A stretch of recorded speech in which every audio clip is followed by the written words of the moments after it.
I advised actually one of the top telecom companies and had this conversation with their product team. And I asked the question, like, what advice have you gotten from the marketing team? What insights have you gotten from customers? How you're positioning this or how you're pricing this. And they were like, oh, we're not ready to bring in marketing yet. Uh, Like, we're yeah. we'll bring marketing in when we're ready to make it look pretty. And when we're ready to get the brochure or the website copy up or an email campaign out to promote our product. And it's just unfortunately, like, marketing then is stuck potentially marketing a bad product, right? Or trying to put lipstick on a pig, as we say. And that ultimately, like, you cannot outmarket a bad product or a bad strategy. And so marketing is left kind of holding the bag, and the company truly does believe, like, our product is superior, we did everything right, it must be a marketing problem. And it just starts this kind of like finger pointing back and forth where marketing is not invited in the room. It's interesting. I've said this before on this show, but it's just so appropriate right now. I've got to repeat myself. If I had a dollar for every time a CEO came to me and said, I thought the product would sell itself, Mm.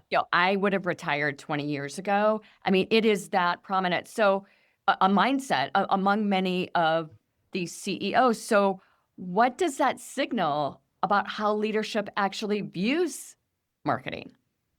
Yeah, and I think that's a really good question. In fact, it's like, for anybody who is in a marketing role, this is a great question to even ask your peers, the rest of the C-suite. Like, what do you think is the job of marketing?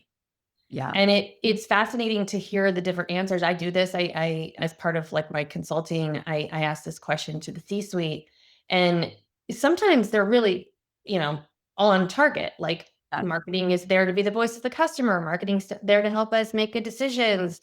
Marketing is there to help us, break down doors and create awareness and get demand for our products and get in front of the right people. Other times you can see, like, within the customer life cycle, how the CEO might be thinking that marketing is this one specific function. They're there to create demand.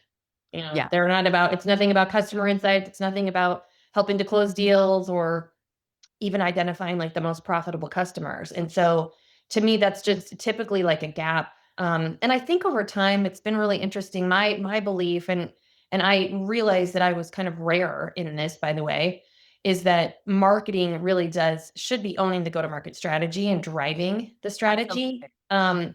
I think in a lot of organizations, marketing does not have that role. Yeah. And in fact, then the question becomes, well, where does it sit then? Yeah. And in many organizations, they don't have that role. The CEO is kind of playing it a little bit, but they also don't have a go-to-market strategy background. They haven't learned, customer segmentation and account targeting and positioning and value proposition development. And so it's not a good situation when the CEO does not have that, and then the marketing team and the marketing leader does not have that either. Like, it results in a lot of frustration because ultimately the problem, like, is very obvious that the go-to-market strategy is not dialed in, but there's a lack of ownership of it.